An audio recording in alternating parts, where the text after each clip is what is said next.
The voice of my childhood is my next guest on A Trekzone Conversation. Mr. Jim Cummings is here, and we'll chat with him after this. This is A Trekzone Conversation. Jim, thank you for a little bit of your time to sit down and chat. There is a long line of fans there, but we've got a quick moment to talk about your career. Disney and Warner, the voice guy for so many roles. I'm a failed mime. But also a fantastic voice. Well, thank you. You look Which at the one? positive. All of them. Winnie the Pooh. That was a good answer. He's good. Winnie the Pooh, Tigger. We've got Cat from Cat Dog. Yeah. We've also got Hondo from Star Wars as well in there. Such an eclectic mix. I guess, how did it all get started for you?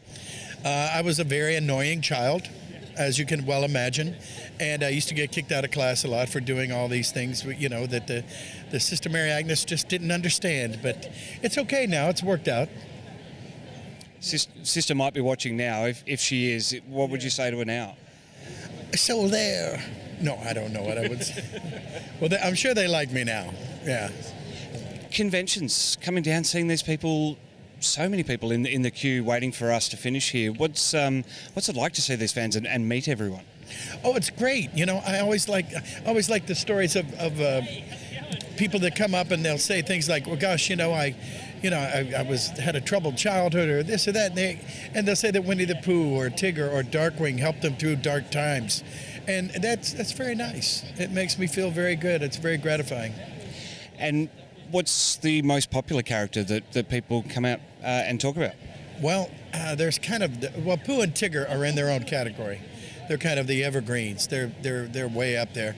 But then Darkwing Duck, the terror that flaps in the night, and different characters like Ray from Princess and the Frog, because the women love a man with a big back porch, and most recently, Hondo Ohnaka from Star Wars.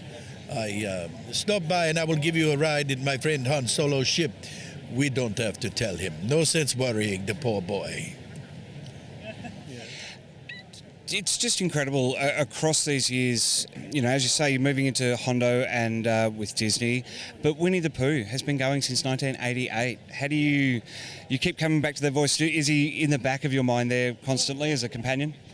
Pretty much. It helps that we're schizophrenic, and so are we, so it's fine. And a love of honey? Oh, who doesn't love honey? Absolutely. I'm soaking in it. Have you got a favourite honey? I don't mind clover. And then, of course, the ones that the bees make. Except when they don't want to share. That's a bother. I love it, Jim. Thanks for a little bit of your time. I'll let you get back to the fans. Thanks for beaming into Trekzone today. Godspeed. You know what to do. Carry on. I just want to make sure that everybody in Australia knows, in Tasmania, in the Outer Rim, wherever that is, that stay tuned for Tuned In with Jim Cummings, TOONDIN. Brand new podcast. You'll never guess who it features. You? Yes, he's good. Good guess. So stay tuned. See you there.